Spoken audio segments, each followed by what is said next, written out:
Assalomu alaykum Gulshaydolari. Qaranglar, sizlarga bitta zo'r narsani o'rgataman.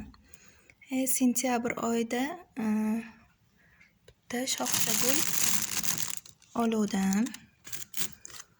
Unda tomiri yo'q edi uni. Pashti umuman tomiri yo'q edi. Keyin bunaqa kattakon 10 litrli bakalashkani bo'yicha kesib, faqat bosh tarafini kesib tashlab, bunaqa teplechka qilib qo'ysalaring, ildizi chiqishiga yordam beradi-da. O'zi bitta bargcha edi, mana bu bitta bargi bordi. Mana bu bargchani chiqardi. Ko'p suv quymaysizlar. Qaranglar, endi o'rtasidan ana kichkina uchlib yana bitta barg ochyapti.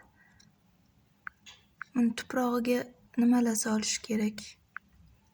Perlit, vermikulit, biogumuz, torf qo'shib ekib qo'yuvdim. Har zamonda bargini artib qo'yaman-da. 5 minut shamollatib, yana mana bu nima paketchasini qidirib qo'yaman. Ikkinchi barg ochdi, uchinchisini o'zi ochadi.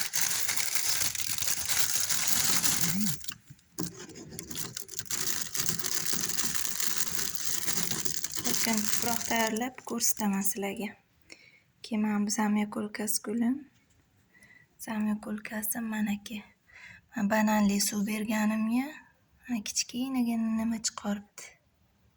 Manaki tagidan barg chiqaryapti.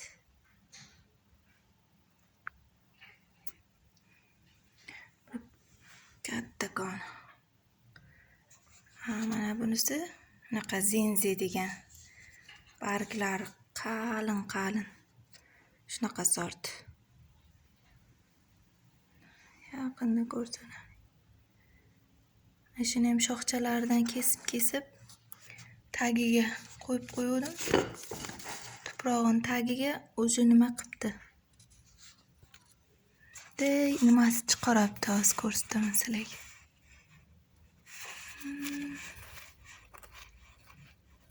Mana o'shini ishlabdi bu. Mana kichkinagina oqcha bo'lib. Sizlarga hozir bittasi mana bunisida ham bor. Mana kuchlik.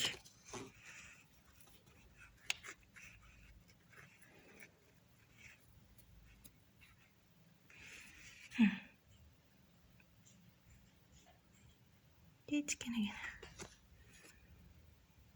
Qishda uncha o'smaydi, lekin mana bunisi asta sekin o'sib kelyapti. Faqat barglariga suv sepib, pisillatib sepib turish kerak iliq suvlar bilan. Qish vaqti ham gullar suvni xohlaydi, faqat bargidan kamroq sepib turish kerak. Mana bananli suv damlab berdim. Bir kun ko'rsataman bananli suv damlashdi. Mana bu ham tagidan chiqaribdi o'zi. Mana bunisi endi o'rtasidan o'sib kelyapti.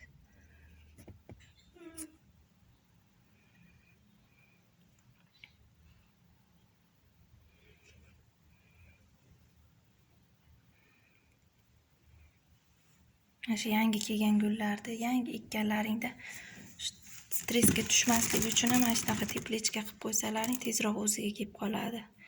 Tomiri o'rnashish uchun-da.